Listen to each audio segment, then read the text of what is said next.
Benar, who are they? Yeah, who are they? Who are they, Aaron? Okay, coming up on Behind the Craft. Here's a site that the client was not happy with it at all. So how do you turn that into something that the client will love? That's always like my favorite part. A lot of people are used to using the site in a specific way.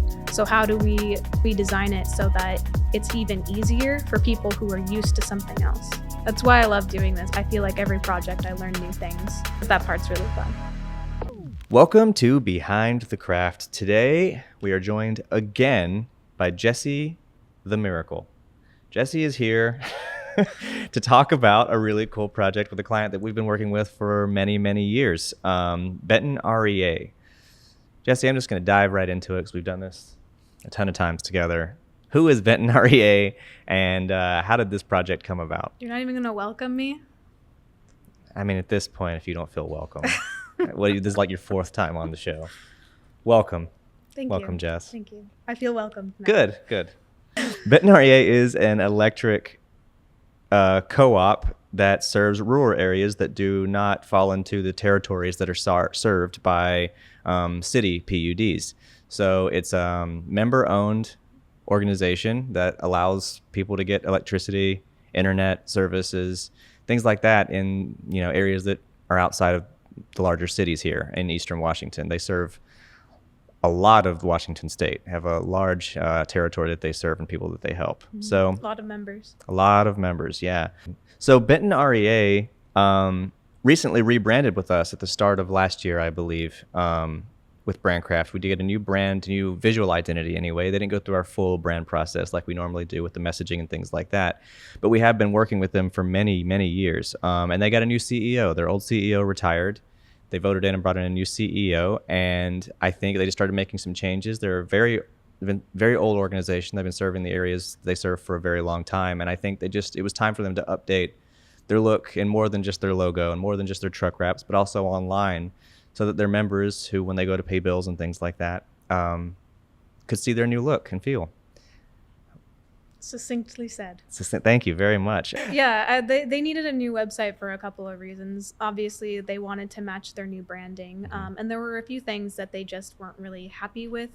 They had a very crowded menu. It was difficult for people to find things, and there was just a lot of stuff that they decided that they didn't feel like they needed.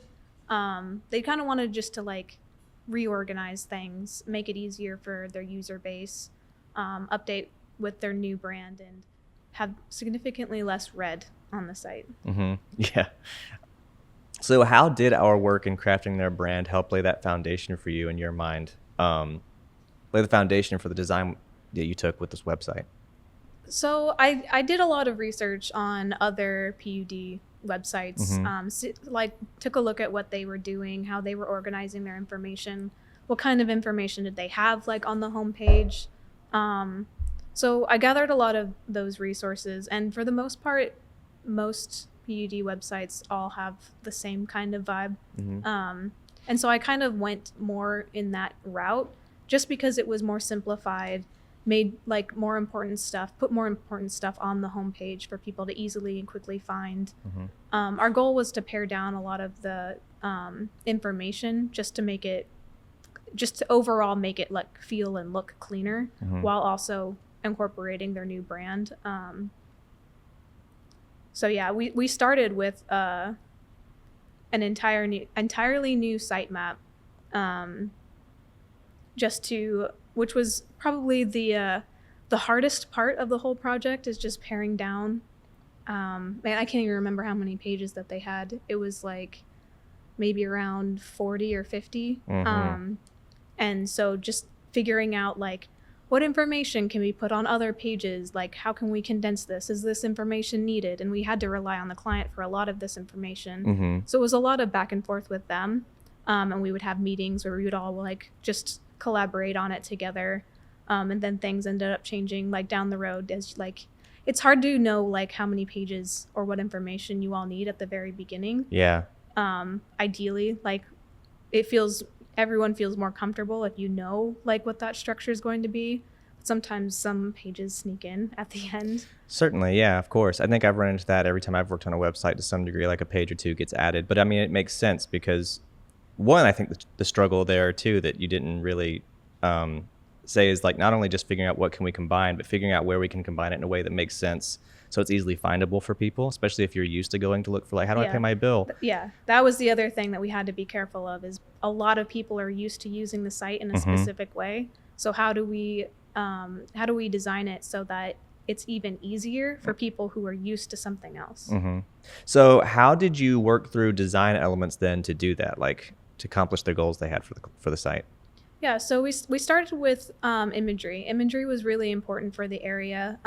Obviously, like it's a little bit difficult for the area that we're in because we had kind of like unique surroundings. So they had a lot of photography that they wanted to use, and then we would source some photography that fit the area. Lots of sagebrush and like nice rolling fields, and then the mountain, like they are considered mountains, right? Some people say big hills, but I think they still count as mountains. So making like we wanted to really utilize like nice big clear photography and to help bring in not only color but also visual interest and just like a sense of more of a connection to the area. A lot of the photography that they had on their old site was black and white, so we wanted to introduce color through photography. We used a lot of new colors from their brand as well. Their other colors were just red and black, but we introduced some blue, like some dark navies, some light blues.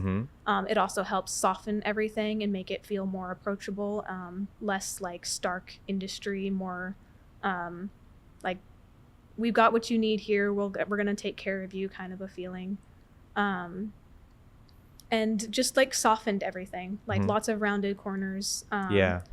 We went through a lot of different design types, like figuring out like what was the client kind of like ready for and what were they like looking for. Something more minimalist or something that was more like app-like, which is we kind of went a little bit more in that direction with like a lot of boxes with rounded corners, like things in cards. And they really liked that look. It feels more like this is a site that you go to where, you know, you have something to do. You're doing payments and stuff like that. Yeah, I think you touched on the blue, which I also think is really cool because they have a huge focus. Obviously, it was one thing that we introduced in their new brand with their new logo, but they're really big on hydropower and the rivers, which are really important to our way of life in this area in Eastern Washington, and a big source for the way they provide their services to their clients. So I think it also has a nice touch and nod to that. And yeah, it just really looks really nice up against the sagebrush and the hills. That blue works really well with that kind of tan and the desert vibes. So that's pretty cool. So were there any like unique challenges about this project that you remember, like unique to, like, versus other projects we've done? Yeah. The page count was definitely unique and figuring out all of the content and like how that was going to work. I worked pretty closely with the client on a lot of it because they were doing most of the writing and like condensing everything. And so like she would reach out to me with questions and I would be like, okay, let me think about how best that we could approach that. And then I'd go back to her with answers. And we collaborated a lot, which is a little bit more of a unique way. We try to collaborate with clients, but most of the time the clients are like, we trust you. You do you. But it's nice to be able to work with them. And like, I learn a lot whenever I work with these companies, as we all do. So it was cool to be able to learn about a lot of the stuff that PUD have to deal with and like what kind of things they like are required to put on sites and stuff. So definitely all of the content and pages, that was an interesting challenge, and one that was sometimes it wasn't frustrating, but sometimes it was a little like overwhelming just because of how much there was and like it was changing a lot throughout the whole process. Luckily the client was very good at getting it all done and making it organized, so my job ended up being pretty easy, so I worried for nothing. Another challenge for this one was we we designed the whole site in Webflow. They had originally come to us wanting a WordPress website, so we decided to try. It was a good one to like try out with Webflow. I've done a few Webflow sites already, but this was probably the biggest site that we've done in Webflow. And yeah, so we pitched it, and then they were like, okay, it sounds pretty interesting. And so there were a lot of things that I ran into that I was like, okay, I have to research if this is possible, right, and figure out how to do it. So I learned a lot in Webflow as well. Cool. Including like automatic, almost said translations to Spanish. Oh yeah. So using the Webflow's localization stuff was really interesting. I thought it would be way more complicated, but it ended up being really simple, which is always a win in my book. Yeah. And just figuring out how to fit a huge site in Webflow. Most of the sites that I built were like maybe 12 pages, if that. And this one definitely ended up being around 25, I think. So yeah, it was a really fun challenge. I really like Webflow. I'm not sponsored by them, but yeah. So what are the benefits? Why did we pitch going with Webflow this time instead of WordPress, which is what they originally asked for? The biggest thing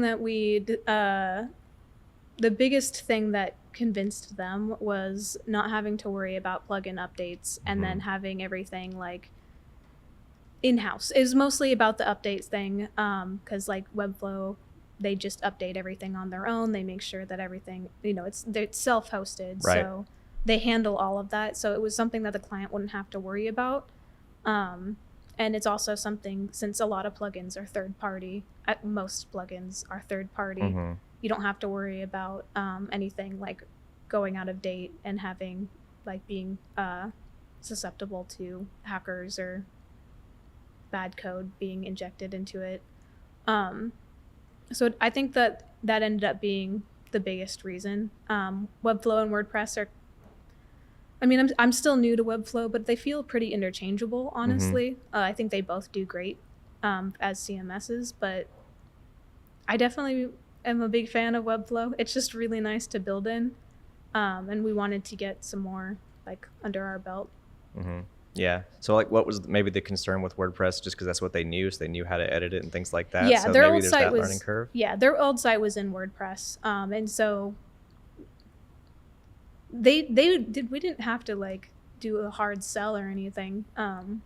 They were pretty convinced. And then later, when like I handed the keys over, moved the site to the client's account, they were like thrilled to get in there and start working on it. Like she called me a lot with questions, which is totally fine. But like every time like we were done, she's like, oh, that makes so much sense. Like this is so much fun to build in. Yeah. Which is really cool for me to hear that from a client, because I'm like, yeah, it is great, isn't it? That I get to nerd out about something that I'm excited about. So it ended up being a really good choice for them. Like they really love it. They have way more design control over the site than they ever did with WordPress. And yeah, I think that was another thing that we had sold them on, is they have full design control and they can do pretty much anything that we could. Yeah, it's a really cool site, and it's night and day different from what they used to have, which is cool.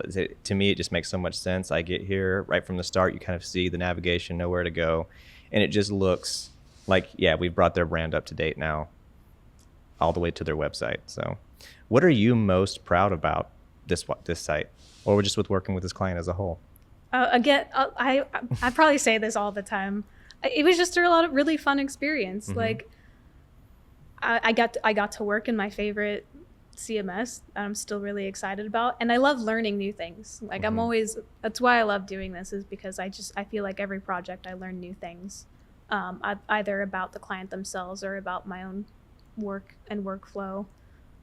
So it was just a lot of fun to be able to work and learn new things in Webflow, and it was a cool brand to start with too. And it's really fun to be able to be like, here's a site that has, I don't want to say a lot of problems, but the client was not happy with it at all. So how do you turn that into something that the client will love? That's always like my favorite part. It's like, how do I make something, like for a redesign, how do I make something that has problems for the client and their user base and turn that into something that solves all those problems, hopefully. Yeah.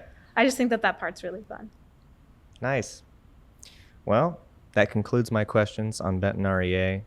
Again, for everyone listening, if you want to go check out the website yourself, and if you live in a rural area and you want to be a member, then sign up. You've probably already been contacted, but the website is bentonrea.org. Jess, thanks so much again for coming on. Thank you, Aaron. Bye.